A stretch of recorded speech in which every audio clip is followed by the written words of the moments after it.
नमस्कार, VM news में आपका स्वागत है। मैं हूं सुचित्रा। तो जैसा कि आप लोग देख सकते हैं, अभी हम आगे हैं प्रेस पर। तो आपको बता दें कि बीते लोकसभा चुनाव में फूलपुर से सपा के प्रत्याशी अमरनाथ मौर्य जी थे। आपको बता दें कि उन पे अपोजिशन ने आरोप लगाया है डराने धमकाने का। तो उसी को जस्टिफाई करने के लिए अमरनाथ मौर्य जी ने प्रेस कॉन्फ्रेंस रखी है, जो कि जमीन कुछ इसमें जमीन का भी विवाद है। तो अभी हम अंदर चलेंगे और ठीक तरह से जानेंगे कि क्या है आखिर मुद्दा। तो अभी हम चलेंगे और उनसे ही जानेंगे कि आखिर मुद्दा क्या है और क्यों उन्होंने ये प्रेस कॉन्फ्रेंस रखी है। सोशल मीडिया के माध्यम से मुझे कुछ जानकारियां हुई हैं। अभी हम उच्च अधिकारियों से मिलेंगे और न्याय की गुहार लगाएंगे, क्योंकि ये लोकतांत्रिक व्यवस्था है और लोकतंत्र में सबको जांच का विषय है। किसी की वीडियो वायरल हो जाने से एफआईआर दर्ज कर लेना यह न्याय हित में नहीं है। एफआईआर अपने आप में अपराध नहीं होता है, उसमें विवेचना होगी। विवेचना में किस कर्मचारी, किस अधिकारी, किसको हड़काया, किसको धमकाया, किससे बात हुई, इस तरह कहने के लिए कोई मिल जाएगा। मगर स्वाभाविक रूप से जो राइफल हमारी लाइसेंसी है, उसकी सुरक्षा के दृष्टि से सुरक्षा कर्मी न होने के कारण राइफल पकड़ के आए और सीधे राइफल रख दिए। वहाँ पर थाना अध्यक्ष मौजूद थे, सारे अधिकारी कर्मचारी मौजूद थे, थाने में सब थे। ऐसा कोई विवाद नहीं हुआ, क्योंकि एक अनुज सिंह हैं जो अपने आप को किसान यूनियन का प्रदेश अध्यक्ष बताते हैं। वो आज भी जमीन में बोर्ड में वहाँ पर बोर्ड लगाए बैठे हुए हैं। मैं आपके मीडिया के माध्यम से पूछना चाहता हूँ कि लोकतांत्रिक व्यवस्था में जिस तरह पुराने जमाने में राजतंत्र होता था, कोई व्यक्ति किसी की जमीन में गाड़ देता था झंडा, उखाड़ो ताकत है। यहाँ पर शासन प्रशासन के लोग उस वोट को उखड़वा भी नहीं रहे हैं। और वहाँ पर चूंकि सवाल है कोई उखाड़े झगड़ा होगा, जबकि ये पूछा जाए कि आप अनुज सिंह का उस जमीन में क्या है। हम भी समाजवादी पार्टी के नेता हैं, 151 फूलपुर लोकसभा के प्रत्याशी थे। हम भी अपने संगठन के साथी को ले जा करके क्या कहीं वोट गाड़ सकते हैं क्या? अभी हमारे खिलाफ हो तो कार्रवाई हो जाए। मैं पूछना चाहता हूं कि पिछली बार भी एफआईआर हुई, उन लोगों के खिलाफ आज तक कोई कार्रवाई नहीं हुई और आज भी वो वोट गड़ा हुआ है, कहने के बावजूद अभी तक उखड़ा नहीं है। देखिए, वो जो वीडियो वायरल हुआ, अधिकारी सच्चाइयों को पता नहीं होती है। इस लोकतांत्रिक व्यवस्था में परम पूज्य बाबा साहब डॉक्टर अम्बेडकर का अगर संविधान न होता तो शायद हम जैसे लोग आज यहाँ पर बैठे ना होते और मीडिया में आप सामने बात न कर पाते। हम आपको धन्यवाद देना चाहते हैं कि मीडिया के माध्यम से सही बात को उजागर करने का काम करेंगे। आज आप देख लीजिए, जिनके पास कोई मुकदमा नहीं, जेल भेज दिया जा रहा है।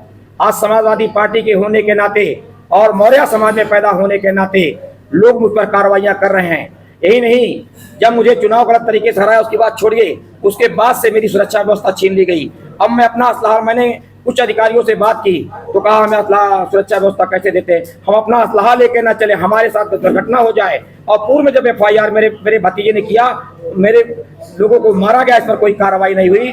तो आप ही लोग बताएं कि ये लोकतांत्रिक व्यवस्था में सत्ता पक्ष के दबाव में एक पक्षी कार्रवाई हो रही है।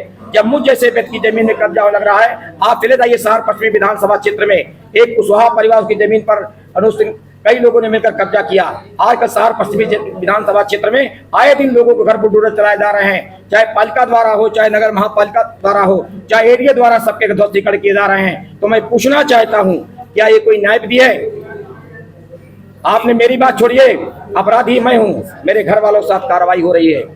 ये आखिरकार कोई लोकतांत्रिक व्यवस्था में सही है? गलती मैं यहाँ प्रेस में कर रहा हूँ, मेरे बच्चे इसके लिए दोषी नहीं है। बड़ी साथी हैं, इसीलिए मैंने सारे डॉक्यूमेंट दे दिया। जवान से बोलने से कुछ नहीं होता है। अगर उनके पास कोई डॉक्यूमेंट हो तो सही डॉक्यूमेंट दिखाइए। जब स्वामी विवेकानंद पार्क ना अभिलेखों में कहीं दर्ज ही नहीं है, स्वामी विवेकानंद नाम से कोई जमीन ही नहीं है। जो भी जमीन थी वो एसटीपी में चली गई, विभिन्न नंबरों की जमीनें थी, उसको काट छांट कर एसडीएम महोदय ने या समस्त जो कमेटी के माध्यम से वो एसटीपी को दे दी गई। शेष जमीन जब काश्तकारों की है, उसमें 150 वर्ग जमीन मेरी है, तो कैसे लिख के दूं बताइए? आप बताइए। इसकी सुरक्षा इसकी जो है बनवा दीजिए। तो बनवाते वहाँ गुंडे आ जाते हैं और सत्ता पक्ष का कहीं कहीं किसी का फोन आ जाता है। अमरनाथ मौर्य चूंकि समाज लिखे हैं, समाजवादी पार्टी के नेता हैं, क्या यहाँ पर समाजवादी पार्टी, अन्य पार्टी या राजनीति करने वाले व्यक्तियों का रहने का कोई हक नहीं है क्या?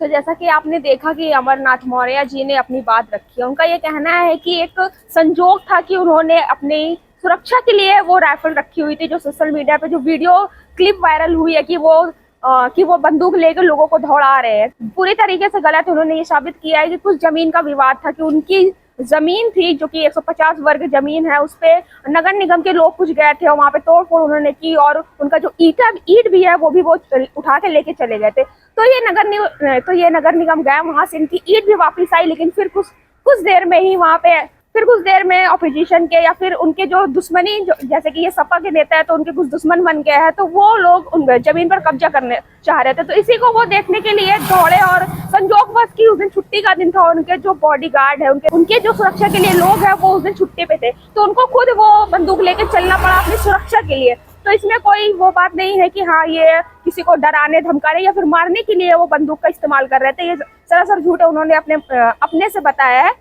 तो चलिए अब ये उनका ये भी कहना है अगर ये मामला यहाँ भी नहीं समाप्त होगा तो ये हाई कोर्ट तक भी जाएंगे अपनी सफाई देने के लिए। तो चलिए अब जानेंगे कि आगे क्या होगा। तो ऐसे ही वीडियो के साथ बने रहने के लिए आप हमारा BMKT न्यूज़ फॉलो करते रहिए। मैं सुश्री